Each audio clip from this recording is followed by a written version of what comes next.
Welcome back to Elizaflix. Today I'm going to be showing you guys how I made my iPad look aesthetic using shortcuts. So let's get started. The first thing you're going to want to do is go into Google and search up the app icons that you want to customize.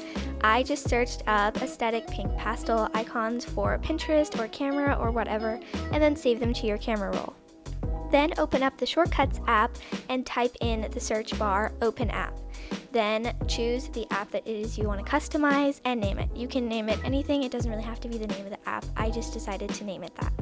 Then save it and then click on the icon again, click on the three dots at the top and then press Add to Home Screen. Then you can choose what picture it is that you want to add that'll appear. Now keep in mind you don't want to delete the original app, you've just created a shortcut or a new way to get to the app. So all the ugly apps you can put into those little folders and move them to the back of your iPhone or iPad so that you don't see them anymore. Then you can just repeat this process for all the different apps that it is you want to customize, and in the end you can finish it off with a wallpaper that ties everything together.